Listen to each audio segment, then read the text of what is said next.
안녕하세요, 여러분. 100년의 편지입니다. 시간이 지나도 바래지 않는 어느 인물의 이야기를 오늘도 전해드립니다. 이 채널이 계속될 수 있도록 구독과 좋아요는 큰 힘이 됩니다. 정말 감사합니다. 1951년 여름 콜드스프링하버 연구소의 학회장. 한 여성 과학자가 단상에 올라 자신의 발견을 설명하기 시작했습니다. 옥수수 나달의 색깔이 예측할 수 없이 뒤바뀌는 이유, 유전자가 염색체 위에서 스스로 자리를 옮겨 다닐 수 있다는 이야기였습니다. 발표가 끝나자 강연장에는 침묵과 헛웃음이 뒤섞였습니다. 몇몇 학자는 자리를 뜨며 고개를 저었습니다. 그날 이후 그녀는 다시는 학회에서 이 연구를 발표하지 않기로 결심했습니다. 그녀의 이름은 바버라 맥클린톡이었습니다. 1902년 미국 코네티컷주 하트퍼드에서 태어난 그녀는 어릴 때부터 유별난 아이였습니다. 또래 친구들과 어울리기보다 혼자 사색에 잠기는 시간을 더 좋아했고 스스로를 낯선 시선으로 바라보는 습관을 지니고 있었습니다. 부모는 이런 딸을 있는 그대로 인정해 주었습니다. 다른 여자아이들처럼 얌전히 앉아있으라 다그치지 않았고 그녀가 원하는 대로 뛰어놀고 궁금한 것을 파고들도록 내버려 두었습니다. 그 자유가 훗날 그녀를 만든 첫 번째 토양이었습니다. 학교 친구들이 무리를 지어 몰려다닐 때도 맥클린톡은 혼자 나무 아래 앉아 곤충을 관찰하거나 문제 하나를 몇 시간이고 붙들고 있는 아이였습니다. 사람들과의 관계보다 눈앞의 현상을 이해하는 일이 그녀에게는 훨씬 매혹적이었습니다. 훗날 그녀는 이 시절의 고독이 외로움이 아니라 오히려 충만함이었다고 회고하곤 했습니다. 가족들과 저녁 식탁에 둘러앉아서도 맥클린톡은 종종 대화에 끼어들지 않고 자신만의 생각에 잠겨 있었습니다. 부모는 이를 걱정하기보다 있는 그대로 받아들였습니다.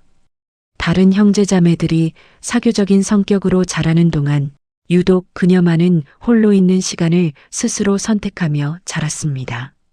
그 선택은 훗날 그녀가 수십 년의 고립을 견뎌낼 수 있었던 근본적인 밑바탕이 되어 주었습니다. 코넬 대학교에 진학한 맥클린톡은 식물학과 유전학에서 곧바로 두각을 나타냈습니다. 당시 유전학은 신생 학문이었고 현미경 아래 옥수수 염색체를 들여다보며 유전의 원리를 밝혀내는 일은 최첨단 연구였습니다.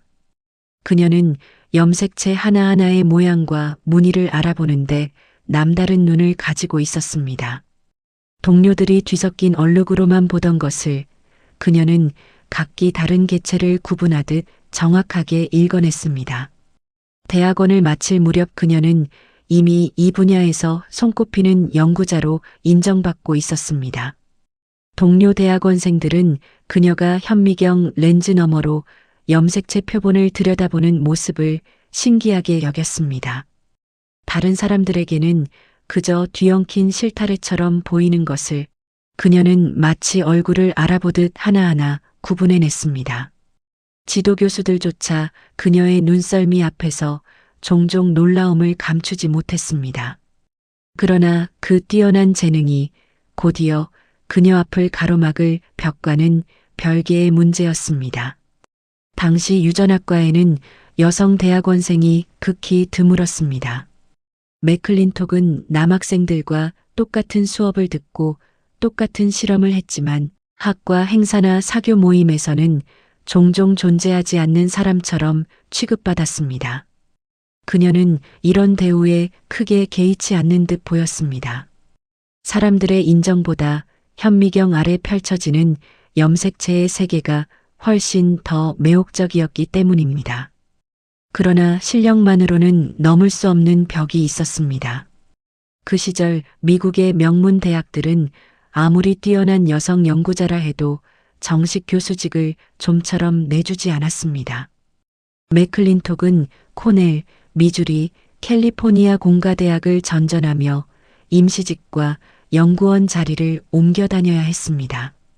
같은 실력의 남성 동료들이 안정된 교수직을 얻어가는 동안 그녀는 매번 계약이 끝날 때마다 새로운 자리를 찾아 나서야 했습니다. 그 불안정함 속에서도 그녀는 단 한 번도 연구의 손을 놓지 않았습니다. 한 학교에서 짐을 풀고 실험을 궤도에 올려놓으면 곧 계약이 끝나 다시 짐을 싸야 했습니다. 옮겨 다니는 실험실마다 그녀는 처음부터 옥수수를 새로 심고 새로운 계통을 교배하며 몇 년치 데이터를 처음부터 다시 쌓아야 했습니다. 같은 학회에서 발표하던 남성 동료들이 자신의 이름을 딴 연구실을 꾸려가는 동안 그녀는 여전히 다음 정착지를 찾아야 하는 처지였습니다. 한때는 독일의 한 연구소로 건너가 볼 계획을 세우기도 했지만 정치적 격변 속에서 그 길도 곧 막히고 말았습니다.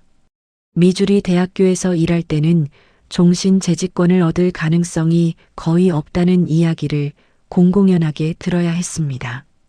남성 동료들에게는 당연하게 주어지는 안정된 자리가 그녀에게는 아무리 뛰어난 성과를 내도 쉽게 허락되지 않았습니다. 결국 그녀는 미주리를 떠나기로 결심했습니다. 자신의 능력을 온전히 인정받을 수 있는 곳을 찾아 다시 짐을 꾸리는 수밖에 없었습니다. 1941년 마침내 그녀는 뉴욕의 콜드스프링하버 연구소에 자리를 잡았습니다.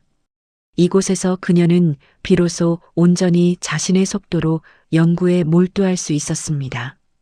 매일 아침 옥수수 밭으로 나가 그의 자란 옥수수의 나달을 하나하나 살펴보았고 오후에는 현미경 앞에 앉아 염색체의 무늬를 몇 시간이고 들여다보았습니다. 그녀는 옥수수 나달에 나타나는 얼룩덜룩한 색깔 무늬에 주목했습니다. 같은 유전자를 물려받았어도 어떤 나달은 색이 고르지 않고 얼룩덜룩했습니다. 기존의 유전 법칙으로는 도무지 설명되지 않는 패턴이었습니다. 같은 어미그루에서 나온 나달인데도 어떤 것은 온전히 한 가지 색이었고 어떤 것은 마치 붓으로 흩뿌린 듯 얼룩덜룩한 무늬를 띠고 있었습니다. 맥클린톡은 이 무늬 하나하나를 손수 그려가며 기록했습니다. 수천 개의 나달을 하나씩 세고 분류하는 지루한 작업이었지만 그녀에게는 그 하나하나가 세상이 아직 읽어내지 못한 암호처럼 느껴졌습니다. 몇 년에 걸친 끈질긴 관찰 끝에 맥클린톡은 놀라운 결론에 다다랐습니다. 유전자는 염색체 위에 고정된 채 얌전히 자리를 지키는 것이 아니라 스스로 위치를 옮겨 다닐 수 있다는 것이었습니다. 이 움직이는 유전인자가 다른 유전자의 작동을 켜고 끄는 스위치 역할을 한다는 사실도 알아냈습니다. 그녀는 이 스위치 역할을 하는 인자에 조절인자라는 이름을 붙였습니다. 어떤 나달에서는 이 조절인자가 색소 유전자 바로 옆에 자리를 잡아 그 유전자의 작동을 억눌렀고 다음 세대에서는 조절인자가 다른 자리로 옮겨가면서 억눌렸던 색소 유전자가 다시 깨어났습니다. 그 결과가 바로 나달마다 제각각인 얼룩무늬였습니다. 하나의 현미경과 한 떼기의 옥수수 밭에서 그녀는 생명체가 자신의 유전자를 스스로 조절하는 정교한 체계를 목격하고 있었던 것입니다. 당시 학계가 이해하고 있던 유전학의 기본 틀을 통째로 흔드는 발견이었습니다. 유전자는 안정된 설계도 위에 고정된 점이라는 것이 그때까지의 상식이었기 때문입니다. 맥클린톡은 이 결론에 다다르기까지 같은 표본을 몇 번이고 다시 관찰하며 스스로를 의심하고 또 검증했습니다. 혹시 자신이 무언가를 잘못 보고 있는 것은 아닌지, 우연한 변이를 지나치게 확대 해석하고 있는 것은 아닌지 끊임없이 되물었습니다. 그러나 몇 세대에 걸쳐 반복해서 나타나는 패턴은 우연이라 부르기에는 너무나 규칙적이었습니다.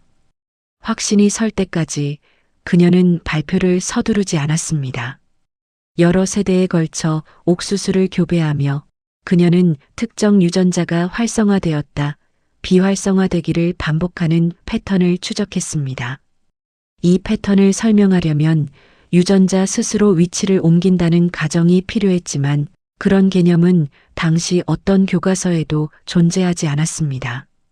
그녀는 새로운 용어를 스스로 만들어가며 자신이 본 현상을 기록해야 했습니다. 기존의 언어로는 설명할 수 없는 것을 새로운 언어를 만들어서라도 정확히 담아내려 한 것이었습니다. 그녀는 이 발견을 세상에 알리기로 했습니다. 1951년 여름 콜드 스프링 하버 심포지엄에서 그녀는 자신이 몇 년에 걸쳐 쌓아 올린 이 결론을 조심스럽게 그러나 확신에 차서 발표했습니다. 그러나 청중의 반응은 그녀가 기대했던 것과 정반대였습니다.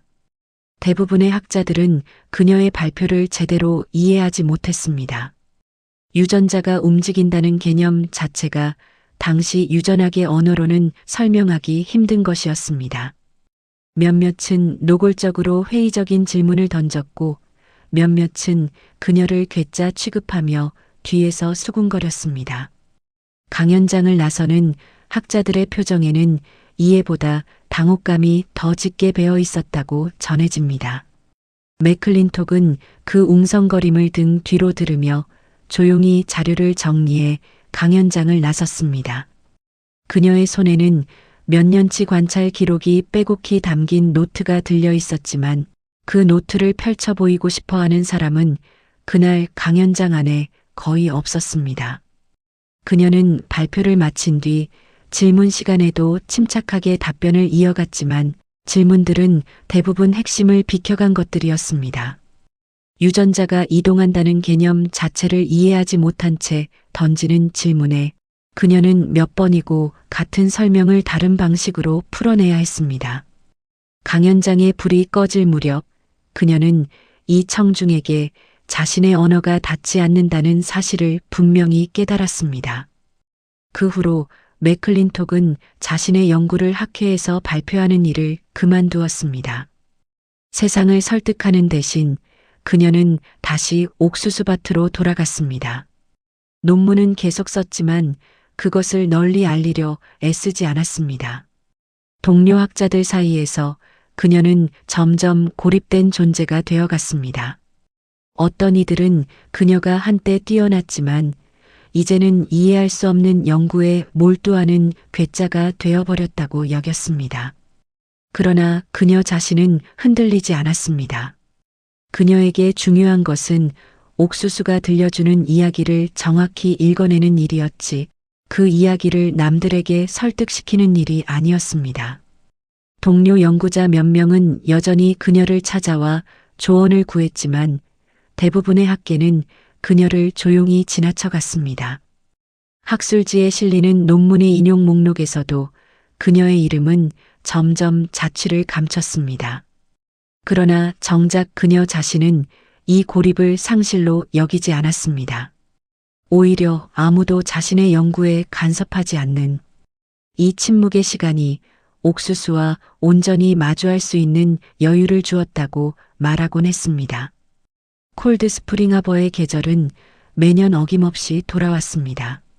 봄이면 씨앗을 심고 여름이면 자라나는 옥수수를 관찰하고 가을이면 나달을 거두어 겨우내 그 무늬를 분석하는 순환이 반복되었습니다. 세상의 관심이 사라진 자리에서도 이 순환만큼은 한 번도 끊이지 않았습니다. 어쩌면 그 변함없는 리듬이야말로 그녀가 흔들리지 않고 자신의 확신을 지켜낼 수 있었던 가장 큰 힘이었을 것입니다. 그렇게 십수년이 흘렀습니다. 맥클린톡은 여전히 매일 아침 밭으로 나가 옥수수를 살피고 오후에는 현미경 앞에 앉았습니다. 세상은 그녀를 서서히 잊어갔지만 그녀는 조금도 서두르지 않고 자신의 연구를 계속 쌓아갔습니다. 그런데 1960년대와 70년대에 들어서면서 상황이 완전히 뒤바뀌기 시작했습니다. 분자생물학이 눈부시게 발전하면서 과학자들은 세균과 바이러스에서도 실제로 움직이는 유전인자를 발견하기 시작했습니다. 맥클린톡이 20년도 더 전에 옥수수밭에서 홀로 밝혀냈던 바로 그 현상이었습니다. 과학계는 뒤늦게 경악했습니다.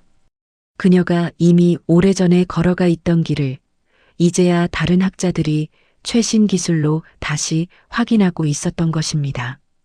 학자들은 그녀의 옛 논문들을 다시 꺼내 읽기 시작했고 한때 이해하지 못해 흘려보냈던 문장들 속에서 놀라운 통찰을 재발견했습니다. 세균의 유전자가 예상치 못한 위치로 옮겨 다니며 항생제 내성을 만들어낸다는 사실이 속속 밝혀지자 젊은 분자 생물학자들은 앞다투어 맥클린톡의 옛 논문을 찾아 읽기 시작했습니다. 어떤 이는 그녀에게 직접 편지를 보내 오래전 강연에서 놓쳤던 부분을 다시 설명해 달라고 청하기도 했습니다. 세균에서 발견된 이 움직이는 유전인자에는 트랜스포존이라는 새로운 이름이 붙었습니다.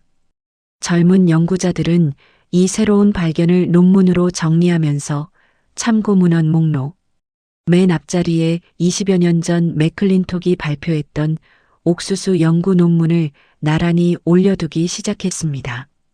한때 이해받지 못해 서랍 속에 잠들어 있던 그녀의 연구가 이제는 최신 분자 생물학의 뿌리로 다시 자리매김하고 있었습니다.